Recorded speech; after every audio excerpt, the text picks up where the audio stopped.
An ancient house and restless spirits that won't let go. A prayer and a miraculous recovery no one can explain. But when the line between the living and the dead is crossed, the cost may be far higher than expected. Join us on Uncle Hollow Necks as we uncover the chilling truth behind this haunting story. Chanya and her family had lived in the bustling heart of Bangkok for years, but seeking a fresh start, they decided to leave the noise of the city behind and move to a quiet, rural area in Thailand. It was a place known for its tranquil surroundings, where the natural beauty of the land met the old-world charm of traditional Thai architecture. The house they chose was one of the oldest in the area, passed down through generations. It was the home of Chanya's grandmother, Phuying, a woman who had spent much of her life here and who still held a deep connection to the land and its past. The house was situated on a peaceful plot of land, surrounded by lush greenery and towering trees. It looked like the perfect place for the family to settle down and begin a new chapter in their lives. The air was fresh, the people were kind, and the rhythm of life here was slower and more deliberate, far from the frenetic pace of the city. However, the house held secrets that no one, not even Phuying, had spoken of in years. This area was once a battleground during a war long ago, and many of the souls who had perished there were said to still roam the earth. Though the family was unaware of the area's dark past, Phuying often spoke in hushed tones of the spirits that lingered nearby, their presence still felt by those attuned to the spiritual world. In the small village nearby, Chanya's uncle Sampong opened a bridal studio, Siam Bridal Studio, and decorated it with traditional Thai spiritual artifacts. He believed these items would bring good luck and prosperity to his business, not knowing that they would do the exact opposite. The studio became a magnet for restless spirits, and the house, once a haven, slowly began to reveal its unsettling truth to the family. What started as a peaceful new beginning would soon become a journey into the unknown, a journey that would challenge their beliefs and force them to confront the supernatural in ways they never expected. After years of bustling life in Bangkok, Chanya's family decided to leave the city's chaos behind and start fresh in the peaceful countryside. It was a decision born from a desire for a simpler life, where the constant noise and fast pace of the city could be exchanged for tranquility. The countryside offered everything they had longed for: wide open spaces, clean air, and a slower rhythm of life. Chanya, her grandmother Phuying, and her uncle Sampong all agreed to make the move. The house they chose was an old family property that had been in their family for generations. It sat nestled on a sprawling plot of land, surrounded by tall trees and lush greenery, offering a view of the surrounding mountains. To Chanya, the house felt like a step back in time, a place where stories of her ancestors were still alive in the creaks of the floorboards and the wind that rustled through the trees. Phuying, who had spent much of her life in this home, was particularly drawn to it. She had a deep connection to the land, one that ran deeper than she often let on. In fact, she had grown up here, played in the fields, and watched the world change around her. Moving back to this house was, in many ways, a return to her roots. But for Chanya, it was a new beginning. She was excited about the fresh start, the chance to create new memories in a place that had such deep significance to her family. Her uncle Sampong, though, had his own plans. A few months before the move, he had opened a bridal studio nearby, Siam Bridal Studio. It wasn't just any shop. It was a studio for renting wedding dresses, hosting photo shoots, and offering makeup services to brides. Sampong was proud of his new venture, believing it would bring prosperity to their family. To decorate his shop, he had used traditional Thai spiritual artifacts. Statues of gods, figurines of animals, and other spiritual symbols filled the studio. He had heard that these artifacts would bring good luck and success in business, so he adorned the studio with them without much thought. Unbeknownst to Sampong, however, these artifacts were far more than lucky charms. In the culture of Thailand, spiritual items hold deep meaning and power. These particular objects had ties to the spirits of the land, spirits of ancestors and warriors long gone, whose souls remained bound to the earth. The statues, though beautiful, were not simply decorative.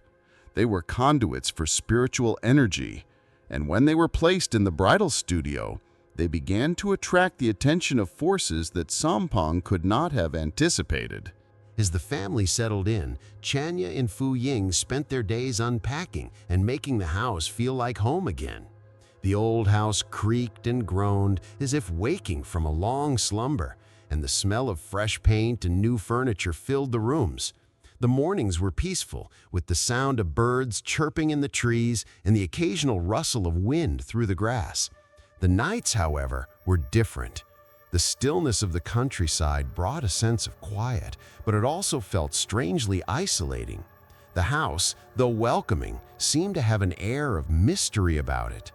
Phuying often remarked that the house had always felt like it was holding its breath, waiting for something to happen. One evening, after dinner, as the family was relaxing in the living room, they heard a loud knock on the front door. Chanya stood up, expecting it to be a neighbor or perhaps someone stopping by to welcome them. But when she opened the door, there was no one there. The wind had picked up, and the trees outside were swaying gently, but there was no one in sight.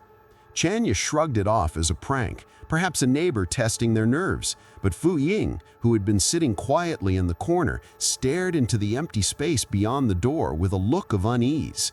"Someone was here," she muttered, more to herself than to anyone else. The next night, the same thing happened. This time, Chanya's curiosity got the best of her. She decided to open the door more quickly, but once again, no one was there.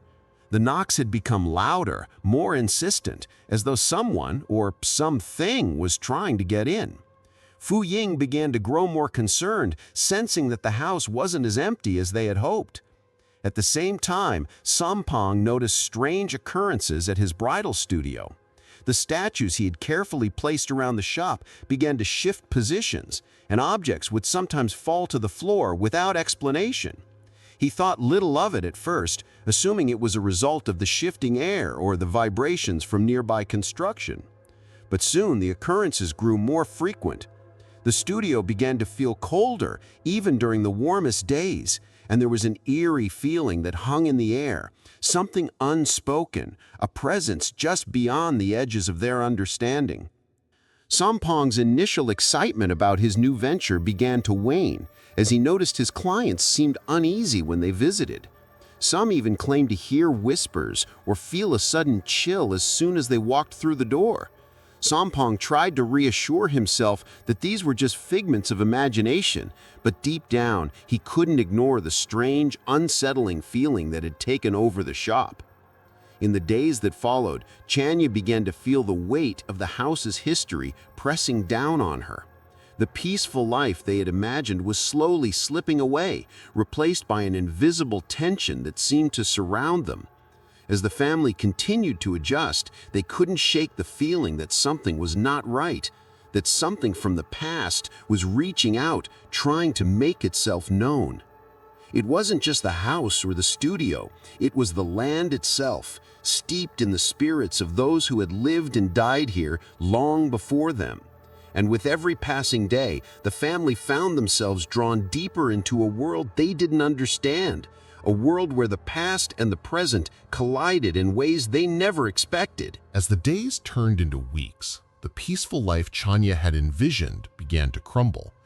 It wasn't the quiet surroundings or the slow pace of rural life that unsettled her, but the strange, inexplicable events that started to unfold. It began with small, seemingly insignificant occurrences. One evening, while Chanya was in the kitchen preparing dinner, she heard faint footsteps behind her. Thinking it was her grandmother, Phuying, she turned around, only to find the room empty. There was no one there. It was as if someone had walked past her, but there was no sound of footsteps, no sign of movement. At first, she brushed it off as her imagination, perhaps a product of the stillness in the house. But as the days wore on, these strange events grew more frequent and more unsettling. It wasn't just Chanya who was affected. Phuying, the matriarch of the family, began to experience odd sensations in the house. She would wake in the middle of the night with the distinct feeling that someone was watching her. Her heart would race, her breath would catch in her chest, but when she looked around, there was no one to be seen. The feeling of being watched became so intense that she started locking the doors and windows at night, something she had never done before. Chanya had noticed something else strange. Every time she stepped into the main hallway of the house, the temperature seemed to drop. It was as if a cold draft was coming from nowhere, and it always seemed to make her skin crawl. She tried to dismiss it as just poor insulation or the result of the nearby mountains, but the feeling never went away. The air felt heavy, thick with something she couldn't quite place. It wasn't long before the disturbances escalated. One evening, as Chanya and her grandmother sat in the living room, a loud thump echoed from upstairs. Chanya froze, her heart pounding in her chest. She had been hearing odd noises for weeks now, but this one was different. It was as if something or someone had fallen heavily onto the floor above. The two women rushed upstairs to investigate, but found nothing amiss. The furniture was in place, the windows were shut tight, and yet the air felt even colder than before. The nights grew longer, and the disturbances became more frequent.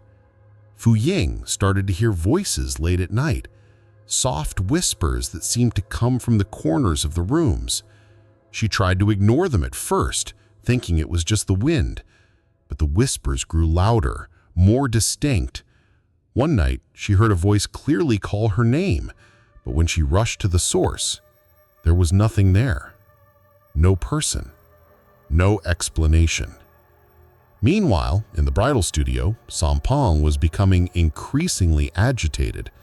At first, the odd happenings were just things falling off shelves or strange shifts in the arrangement of his decorations. But soon, it was as though the studio itself had become a living entity. One morning, Sampong entered the studio to find that all of the figurines had been moved. Some were even facing the wrong direction. He had left them in precise order the night before. His heart raced as he looked around, convinced that someone had been in the studio while he slept. But there were no signs of forced entry, no footprints in the dust, nothing to suggest that anyone had disturbed the place. Then there were the cold spots. The temperature inside the bridal studio would plummet without warning, even on the warmest of days. Sampong began to dread stepping into the studio. He would enter and feel an icy chill creeping up his spine, a sensation so intense it made him shiver despite the heat outside. It was as though the room was trapped in a time loop, frozen in an eternal moment of darkness. The real terror began when Sampong's clients started to notice something else as well. One bride, after trying on a wedding dress, claimed to have seen a shadowy figure standing in the corner of the room. The figure was tall and dressed in traditional Thai clothing, but when the bride turned around to get a better look, it had disappeared. Another client reported hearing strange noises during her photo shoot, like the sound of footsteps following her, even though the studio was empty. As the strange occurrences mounted, the family began to feel as though they were living in a haunted house. They were unsure of what was causing the disturbances. Was it just their imagination running wild, or was something more sinister at play? Phuying, ever the believer in the supernatural, began to worry that the spirits of the land, disturbed by the presence of Sampong's spiritual artifacts, were trying to make their presence known. She believed that the spirits were restless and angry, and they were not going to leave until they were appeased. Chanya, on the other hand, felt conflicted. She had always been skeptical of the supernatural, but the events unfolding around her were impossible to ignore. The house, once full of hope and promise, now seemed like a place of unease and tension. She tried to remain strong for her family, but every night, when the sun dipped below the horizon, the sense of dread would return, stronger than before. It wasn't just the house or the studio that was affected. The entire area seemed to carry an eerie energy, as though the land itself was haunted by the souls of the past. Chania couldn't shake the feeling that they had disturbed something ancient and powerful, something that was now making its displeasure known. The more the family tried to ignore it, the more the disturbances grew. It became clear to Chania and her grandmother that whatever was happening in their home was no accident. The spirits were real, and they were not going to leave until they were appeased. But how could they make peace with something they didn't understand? The only thing they knew for certain was that something had to change, and fast, before the house's dark past consumed them all. As the strange occurrences in the house continued to increase, something more serious began to unfold. Phuying, the matriarch of the family, had been struggling with a chronic illness for years. Her health had been steadily declining, and her condition had worsened in recent months. Diagnosed with severe diabetes, her body was no longer able to cope with the demands of the disease. Her kidneys had started to fail, and her doctors had told her that she would soon need to begin dialysis. The idea of enduring dialysis, let alone for the rest of her life, was a heavy burden that loomed over her. Chania watched helplessly as her grandmother's strength began to fade. Every day, Phuying seemed weaker. The once vibrant woman who had lived through so much was now confined to a bed, struggling to get through each day. The family had always depended on her wisdom, her calm demeanor, and her deep connection to their traditions. Now it felt as though they were losing her. In the midst of her illness, Phuying never lost her faith in the spiritual world. Despite her declining health, she remained deeply connected to her belief in the power of the unseen. It was something that had shaped her life for as long as Chania could remember. She often spoke of spirits that walked the earth, of ancestors who watched over their descendants, and of how the dead and the living were all interconnected. Phuying had spent much of her life tending to the rituals of the land and honoring the spirits that lingered in the area. One evening, as Phuying lay in bed unable to get comfortable, she began to speak softly to herself. Chania, who had been sitting by her side, tried to comfort her, but Phuying's eyes were distant, as if looking beyond the walls of the room. "The spirits are restless," Phuying whispered, her voice frail. "They have seen what has happened here, and they are angry." Chania had heard her grandmother speak of spirits before, but this time something felt different. There was a sense of urgency in Phuying's voice, as if she knew something that Chania didn't. Phuying went on to explain that she believed the spirits of the land, disturbed by the recent events, were trying to communicate with her. She felt that they had a message, one that needed to be heard. But there was more.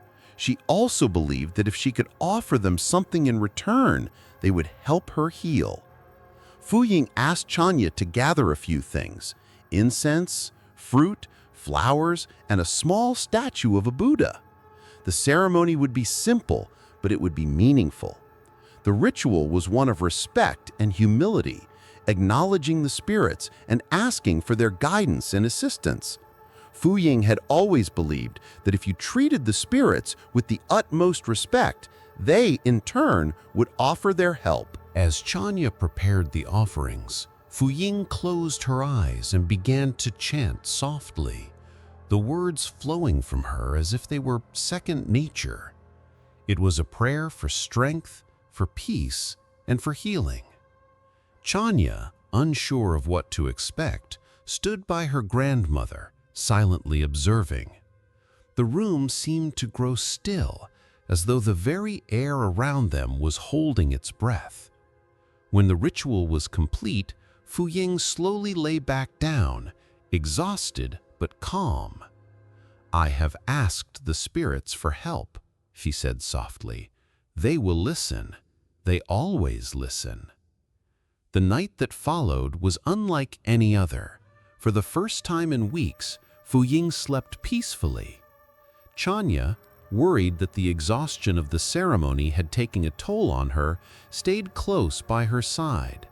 But something remarkable happened. As the night wore on, Phuying's breathing became steady, and her pulse, which had been weak and irregular, seemed to stabilize. By morning, there was a noticeable change. Phuying woke up feeling lighter, almost as if a weight had been lifted off her. Her face, which had been pale and drawn, now had a subtle flush of color. She sat up in bed, surprised by the sudden surge of energy. "I feel different," she said, her voice stronger than it had been in weeks. Chanya, unsure of what to make of the sudden improvement, called the doctor. When the doctor arrived, he conducted a series of tests. The results left him speechless. Phuying's kidney function had dramatically improved. Her blood pressure was stable, and her blood sugar levels were within normal range for the first time in months. The doctor was baffled. "This is a miracle. I don't know what to say. Your grandmother's recovery is nothing short of extraordinary." Chanya could hardly believe her ears.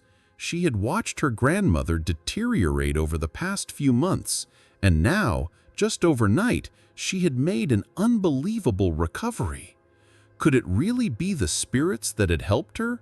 Chanya didn't know for sure, but she couldn't ignore what had happened. The connection between her grandmother and the spiritual world was now undeniable. As the days passed, Phuying's health continued to improve. She regained her strength, and soon she was able to move around the house again, cooking meals and taking walks in the garden.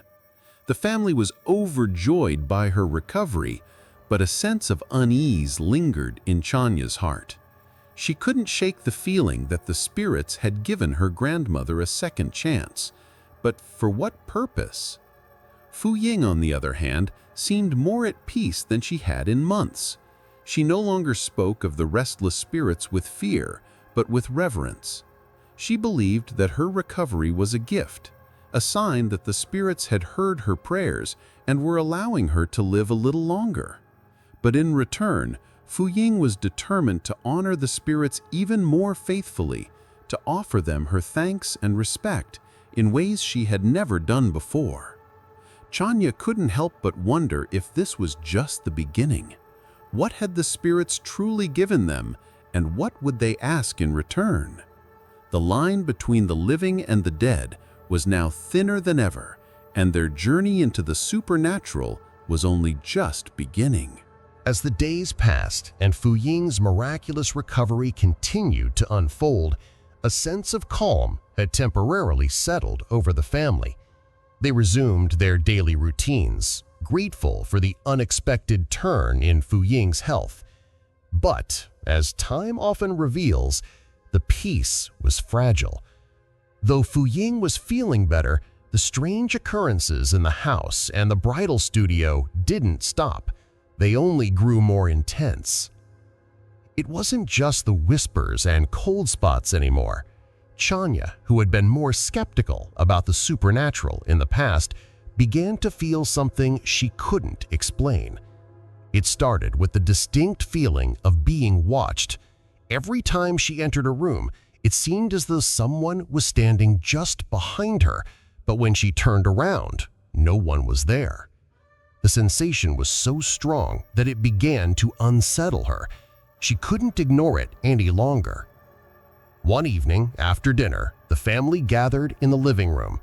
Phuying sat in her favorite chair by the window, looking out at the stillness of the yard. Chanya was flipping through a magazine, and Sampong was cleaning his camera equipment from the studio. It was just another quiet night until the knock came. It was a loud, unmistakable thud. 3 sharp raps on the wooden door. Everyone froze. The sound echoed through the house, making the hairs on the back of Chanya's neck stand up. She stood up and walked toward the door, her heart pounding in her chest. As she reached for the handle, Phuying's voice stopped her. "Don't open it," she said, her tone stern. "The spirits are restless tonight. They're angry." Chanya hesitated, unsure what to do. She had never taken her grandmother's warnings seriously, but something in Phuying's voice made her rethink her decision. Phuying's eyes, though still vibrant from her recovery, were filled with concern. She looked toward the door, then back at Chanya. "They've come for a reason," she added quietly. Reluctantly, Chanya stepped back, leaving the door closed. The knock echoed again, followed by a silence so deep it seemed to suffocate the room. No one spoke for a long moment, the atmosphere heavy with unspoken fear. Later that night, as Chanya lay in bed, trying to calm her racing thoughts, the disturbance intensified. A soft, muffled sound came from the hall. It was a whisper, followed by a faint shuffling like someone moving from room to room. She listened intently, unable to shake the feeling that something or someone was in the house. Her heart beat faster, and despite the warmth of the night, a chill spread through her body.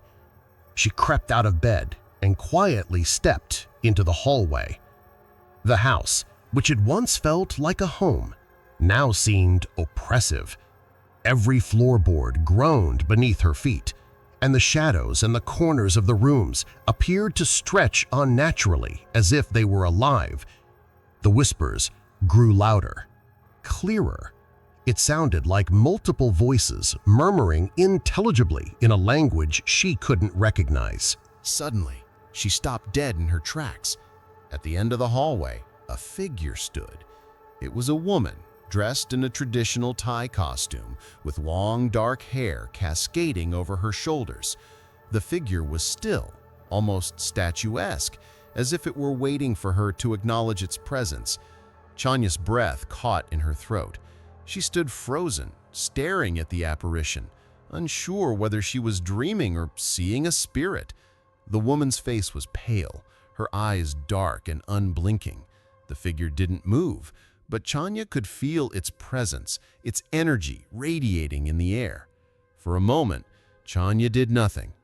She had always dismissed the supernatural as superstition, but here she was, faced with something she couldn't explain.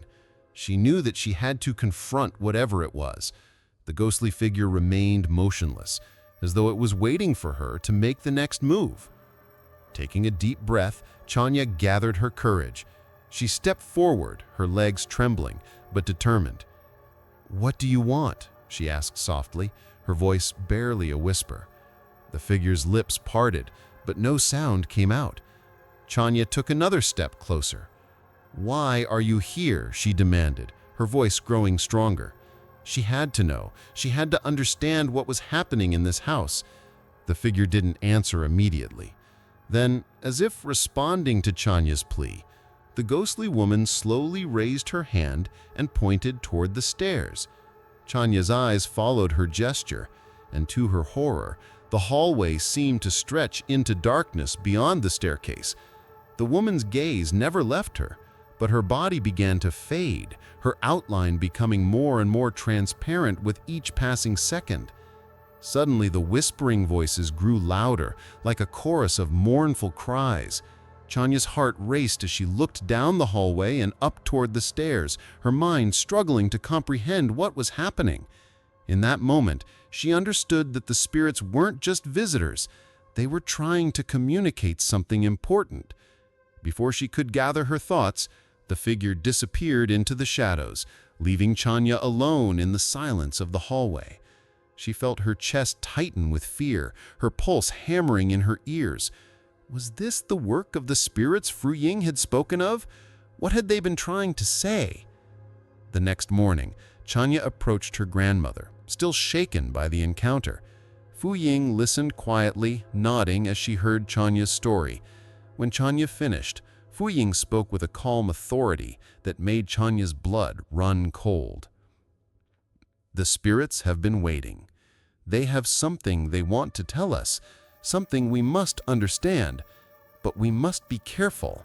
They will not stop until they have been heard, and if we don't listen, the consequences could be dire. The family was no longer in control of their own home. The spirits had made their presence known, and now Chanya knew they would have to confront the supernatural world head-on. The real journey had just begun. As the days went by, the tension in the house continued to mount.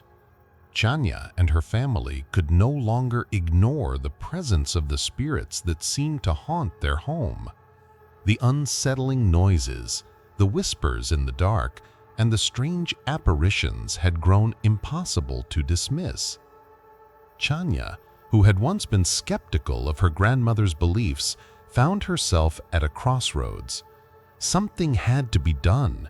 She couldn't keep living in fear, unsure of what was happening around her. Phuying, as always, remained calm. Her deep connection to the spiritual world had prepared her for moments like these. She knew that the spirits weren't trying to harm them. They were simply seeking something. A message needed to be delivered, and for that, a ritual had to take place. The family had to reconcile with the restless souls that lingered in their home and on the land. Only then would they find peace. The ritual, Phuying explained, was more than just a prayer. It was a sacred act of respect, a way to honor the spirits and acknowledge their presence. The family would need to offer gifts to the spirits, items that held significance in Thai tradition: incense, flowers, food, and small statues of Buddha. These offerings would serve as a token of goodwill, a way to invite the spirits to communicate and to ask for their forgiveness. Phuying took charge of the preparations, instructing Chanya and Sompong on what needed to be done. Together, they gathered the items required for the ceremony. The air was heavy with anticipation as they set up the altar in the center of the living room, placing incense in holders, arranging fresh flowers, and preparing small bowls of rice and fruit. The scent of jasmine filled the room as the incense burned brightly, sending tendrils of smoke curling toward the ceiling. Chanya stood by, watching her grandmother as she moved with purpose. Phuying's eyes were serene, her hands steady as she placed the offerings on the altar. Chanya could feel the weight of the moment, the gravity of what was happening. This wasn't just about appeasing spirits. It was about finding understanding, acknowledging the past, and making peace with something far bigger than themselves. Once everything was in place, Phuying lit the incense, her voice rising in a soft chant. The words were familiar to Chanya, even if she didn't fully understand them. They were prayers for the spirits of the land, requests for peace, for forgiveness, for the release of those souls trapped between this world and the next. "Spirits of the land," Phuying began, her voice steady but filled with reverence. "We come before you with respect, asking for your understanding. We seek your forgiveness for the disturbance we have caused. We offer our hearts, our gratitude, and our prayers. Please hear our pleas." Chanya closed her eyes, feeling the weight of the words hanging in the air. She could sense the energy in the room shift as Phuying continued the ritual. The house, which had once felt heavy with tension and fear, now seemed to hum with a quiet anticipation. It was as if the spirits were listening, waiting for this moment of reconciliation. As the ritual progressed, Phuying spoke of the spirits that had lingered for so long, the souls of those who had lived on this land before them. She spoke of the warriors, the ancestors, and the people who had come and gone, leaving behind traces of their lives. These spirits, Phuying explained, had not yet found peace. They were tied to the land, and their presence was not a sign of malice, but of longing, longing to be acknowledged, to be remembered, and to be released from the earthly bonds that had kept them tethered for so long. The family gathered around the altar, each of them silently participating in the ritual. Sampong, who had been more focused on his business than the spiritual world, stood with his head bowed, his hands clasped in a prayerful gesture. Chanya, though still unsure of the power of the spirits, couldn't deny the shift in the energy around her.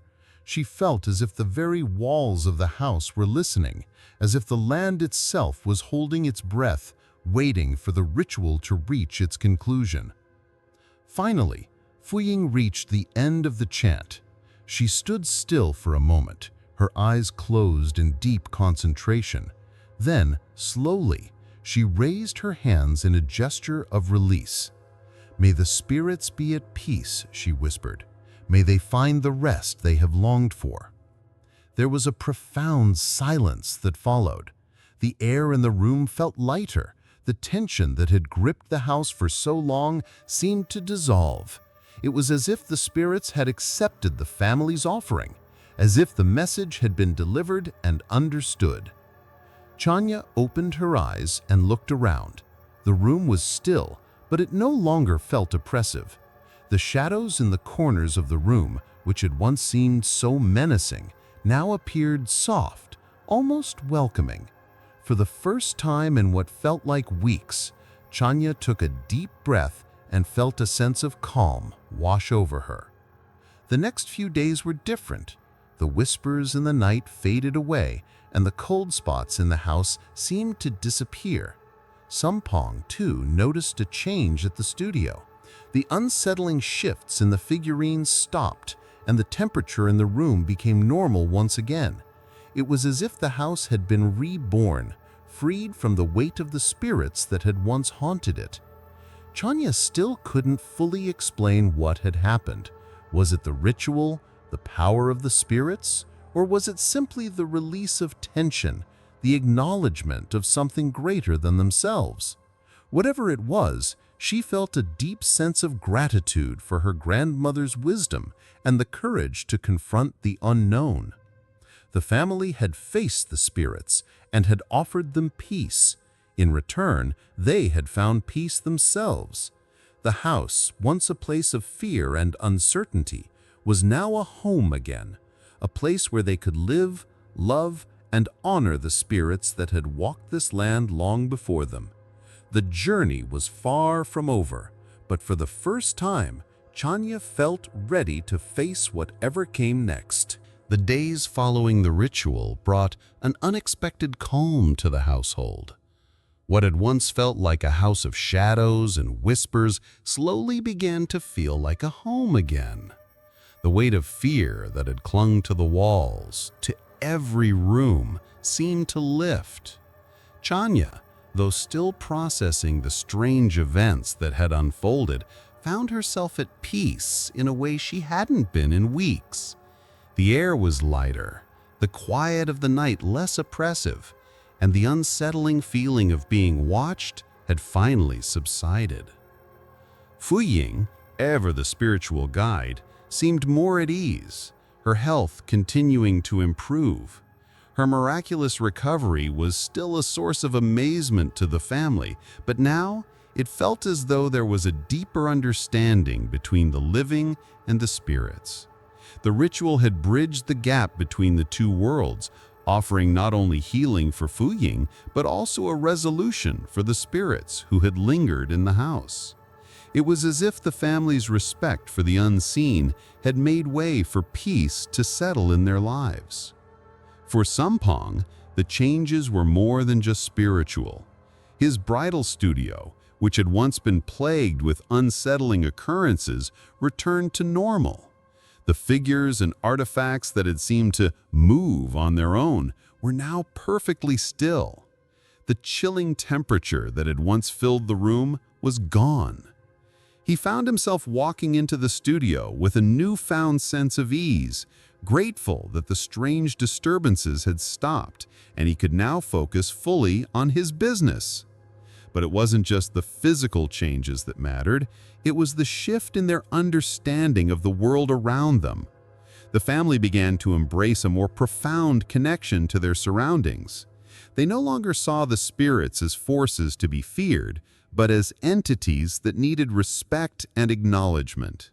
They understood that the land they lived on, rich with history and past lives, was not simply a backdrop to their daily lives.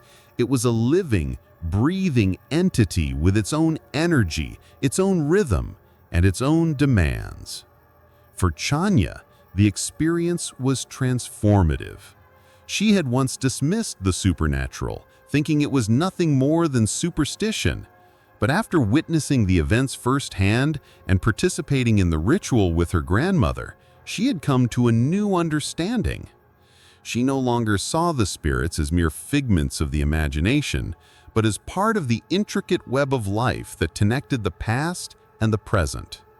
The rituals, the respect, and the spiritual practices that had once seemed foreign to her now felt essential, not just to her family's survival, but to their happiness and peace of mind. With the house finally at peace, the family began to move forward, embracing their new life in the countryside. Phuying, who had once lived in quiet isolation, found joy in spending time with her family, telling stories of the old days and passing on the traditions she had once held dear. Sampong's studio flourished, attracting more clients than ever before, now free of the supernatural disruptions that had once plagued it. As for Chanya, she felt a renewed sense of purpose. She had come to understand that life was not just about what was visible, but about the unseen forces that shaped it, forces that were powerful but also compassionate when acknowledged properly. The spirits, it seemed, were not to be feared. Instead, they were to be respected, honored, and understood. In the end, the family's journey wasn't just about the peace they found in their home. It was about finding peace within themselves and with the world around them. The ritual had not only helped them reconcile with the spirits, but had brought them closer together as a family, strengthening their bond and their connection to the land they called home. And with that peace came the quiet assurance that whatever the future held, they would face it together.